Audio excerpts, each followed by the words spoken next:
दो बातें कही गई। मन तो चंचल सबनते, याको कौन उपाय, तो साधन को हरिभजन है, कै सत्संग सहाय। खूब नाम जप करें प्रिया प्रीतम का, और सत्संग सुने। सत्संग से हमें पता चलता है क्या असत है और क्या सत है। सत्संग से हमारी बुद्धि का मार्जन होता है, और नाम से हमें बल मिलता है। जैसे आप जान गए कि ये नहीं करना चाहिए, आप नहीं रुक पाएंगे, जानकारी होने से नहीं रुक पाएंगे। आप में बल चाहिए कि जो नहीं करना चाहिए उसके लिए मैं रोक सकूं अपने मन को, वो बल मिलता है नाम से।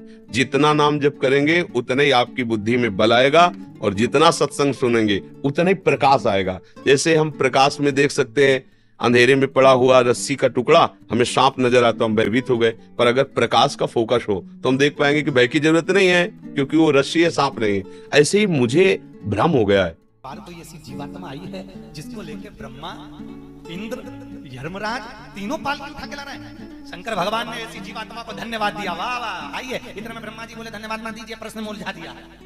ये प्रश्न क्या है? उसने कहा पहले बताओ, उत्तर दोगे? भगवान शंकर बोले जरूर देंगे। हमारे मस्तक पर गंगा विराजमान है, गंगा विद्वत्ता का प्रतीक। बोलो क्या प्रश्न है? कि राधा बोलने से होता क्या, राधा का मतलब क्या है? शंकर भगवान बोले हमें ही नहीं मालूम। तो लग जाओ पालकी उठा।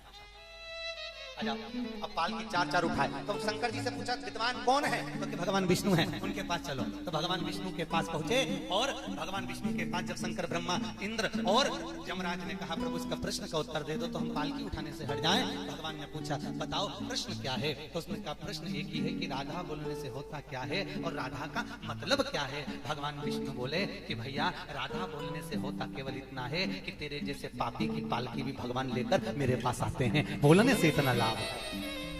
जब हम राधा राधा रटते हैं तो लालजू न्यौछावर हो जाते हैं, और जब लालजू प्रसन्न होते हैं, ये देख करके लाडलीजू बरस पड़ती है। बरसाने वाली है ना, समझ रहे ना कितना सामर्थ्यशाली राधा नाम है। राधा राधा तो महाराज एकदम पुलकित हो जाते हैं, सारे अपराध क्षमा करके उसको अपने हृदय से लगा देते हैं। भगवान कृष्ण की 16,108 रानी में राधा का नाम नहीं है, और राधा के पति में कृष्ण का नाम नहीं है। राधा जी के पति का नाम क्या है? क्या नाम है राधा जी के पति का? अनय घोष। क्या नाम है राधा के पति का? अनय घोष। राधा जी की सास का नाम था जटिला, ननन का नाम था कुटिला। राधा जी का विवाह हुआ था ग्राम छाता। कहां की रहने वाली थी राधा? जम के बोलो। है बरसाना, पक्के में। बरसाने की राधा नहीं थी, राधा जी थी रावल गांव की। बरसाने में तो राधा जी के पिताजी की कचेरी थी, जिसमें राधा वर्ष में एक बार कचेरी पर जाती थी, इसलिए उसका नाम है बरसाना, वर्ष में एक बार आना।